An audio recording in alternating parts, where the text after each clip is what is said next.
Hello, third graders. Welcome back. Today we're going to be reading Chapter 3 of The Miraculous Journey of Edward Tulane. I'm so excited to see how many of you are on Canvas and iReady. Just seems like every day we've got a few more. There are a few third graders I haven't gotten to hear from yet, and I really miss you. If your family has not signed up for Remind, please do that. And if you need help getting logged into Remind or anything like that, your family can email me. If they go to the school's website, they can find my email really easily. They just go to the staff page and then click on my name and it will take you right to my email. So if you need anything, just email me. I miss you guys so much. Let's go ahead and get reading. Chapter 3.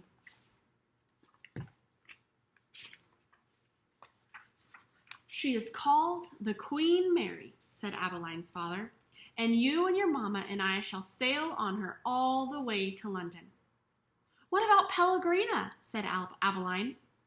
I will not go, said Pellegrina. I will stay. Edward, of course, was not listening. He found the talk around the table excruciatingly dull. In fact, he made a point of not listening if he could help it.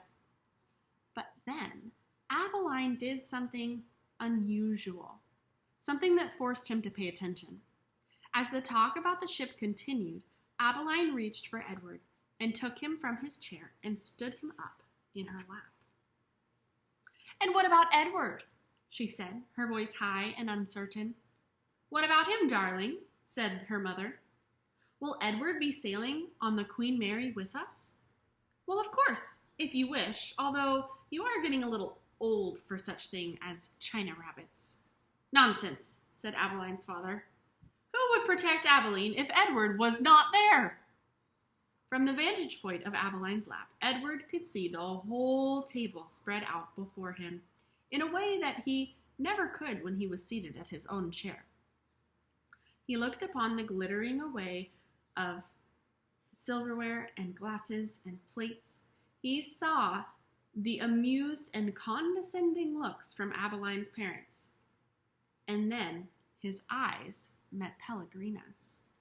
She was looking at him in a way a hawk hanging lazily in the air might study a mouse on the ground, or a Mr. Ocox and a poppy. Perhaps the rabbit's fur on Edward's ears and tail, and the whiskers on his nose had some dim memory of being hunted, for a shiver went through him.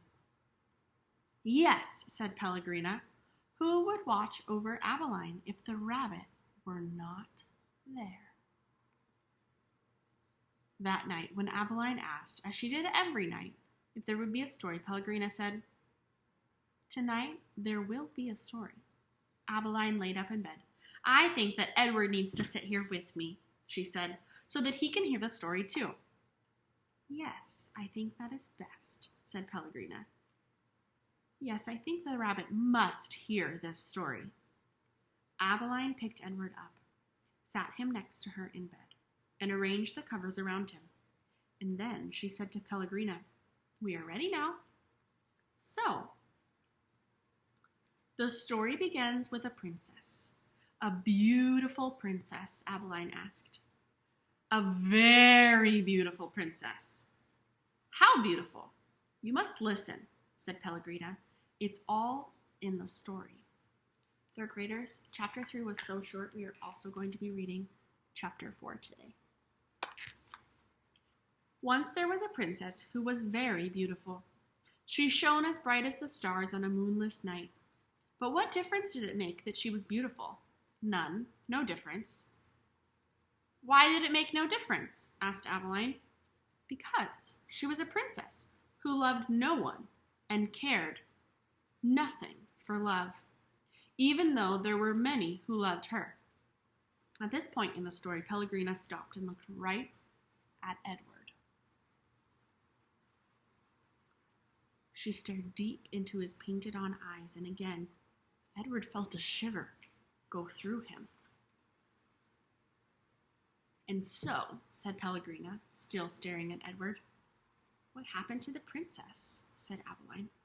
I want us to pause right here, and I want you to think about, what do we know about this Pellegrina character? What are some of her character traits? If you have someone next to you, I want you to go ahead and teach. What are some of those characteristics? All right, let's keep reading.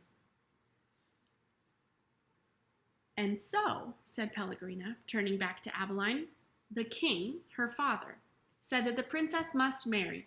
And soon after this, a prince came from a neighboring kingdom, and he saw the princess, and immediately he loved her. He gave her a ring of pure gold. He placed it on her finger. He said these words to her, "I love you." But do you know what the princess did? Abeline shook her head. She swallowed the ring. She took it from her finger and swallowed it. She said, "This is what I think of love." And she ran from the prince.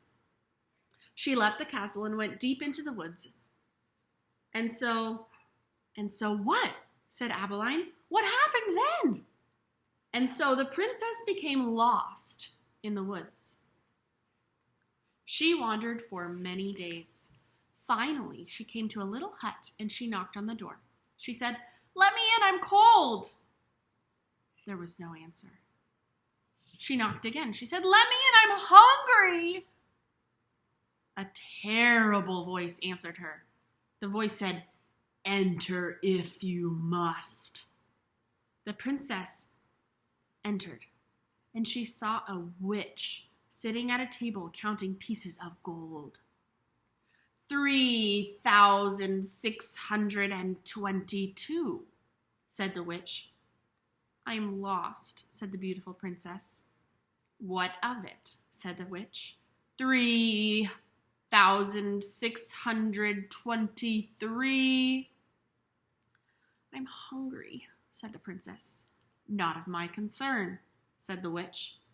3,624. "But I am a beautiful princess," said the princess. 3,625, replied the witch. "My father," said the princess, "is a powerful king. You must help me or there will be consequences." "Consequences?" said the witch. She looked up from her gold. She stared at the princess. "You dare to talk to me of consequences? Very well, then. We will speak of consequences. Tell me the name of the one you love." "Love?" said the princess. She stamped her foot. Why must everyone always speak of love?" "Whom do you love?" said the witch. "You must tell me the name." "I love no one," said the princess. "You disappoint me," said the witch. She raised her hand and said one word. "Farthfiggery!" Picture. Let's read the caption. "Because," said Pellegrina, "she was a princess who loved no one and cared nothing for love, even though there were many who loved her." Well, she's kind of being a good reader there and like trying to understand the story. "And the beautiful princess was changed into a warthog," which is kind of like a pig, but it's hairier and it's got little tusks that come off. It's like a pig and a rhino, kind of, but it's got two of them. "What have you done to me?" squealed the princess. "Talk to me of consequences now, will you?" said the witch, and she went back to counting her pieces of gold. 3,626, said the witch. The warthog princess ran from the hut and out again into the forest. The king's men were in the forest too, and what were they looking for? A beautiful princess. And so when they came upon an ugly warthog, they shot it immediately. Pow! "No!" said Abeline. "Yes," said Pellegrina. The men took the warthog back to the castle, and the cook opened its belly, and inside she found a ring of pure gold. There were many hungry people in the castle that night, and all of them were waiting to be fed. So the cook put the ring on her finger and finished butchering the warthog. And the ring that the beautiful princess had swallowed shone on the cook's hand as she did her work. The end. The end? Said Abeline. Yes, the end, said Pellegrina. But it can't be. Why can't it be? Because it came too quickly. Because no one is living happily ever after. That's why. Ah, and so, Pellegrina nodded. She was quiet for a moment. But answer me this, how can a story end happily if there is no love? But, well, it is late, and you must go to sleep. Pellegrina took Edward from Abeline. She put him in his bed and pulled the sheets up to his whiskers. She leaned close to him. She whispered, "You disappoint me." After the old lady left, Edward lay in the small bed and stared up at the ceiling. The story, he thought, had been pointless. But then most stories were. He thought of the princess and how she had become a warthog. Ugh, how gruesome. How grotesque. What a terrible fate. "Edward," said Abeline, "I love you. I don't care how old I get, I will always love you." Yes, yes, thought Edward. He continued to stare up at the ceiling. He was agitated for some reason that he could not name. He wished that Pellegrina had put him on his side so he might look at the stars.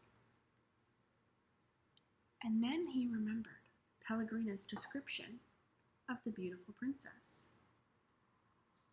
She shone as bright as the stars on a moonless night. For some reason, Edward found comfort in these words as he repeated them to himself. As bright as the stars on a moonless night, as bright as the stars on a moonless night, over and over until at last the first light of dawn appeared. That's the end of chapter 4. I want you guys to think about, how is the story that Pellegrina told and Edward, how are those two things connected? Why did she say, "You disappoint me," to Edward? If you can figure that out and you post about it in tomorrow morning's morning meeting post on Canvas, I'll post another silly picture of myself. Some of you know that when I say silly, I mean really silly, and you got to see that silly post on Canvas. Again, if your family does not have access to a computer or a laptop or an iPad or anything like that, there is an app that you can download that's a Canvas app, and you can log in that way, and you can do all of your posts from a smartphone. I have the app on my phone, and that's how I read a lot of the things you guys post. So feel free to download that Canvas app. It is free. Log in with your student information, and you will be rocking and rolling with the rest of our class. So thank you guys for joining me today. I'll post again later this week, and I miss you guys. If you and your family can get in contact with me, I really miss those of you I haven't heard from. I love the pictures that you guys are sending me of you. Keep it up. Bye.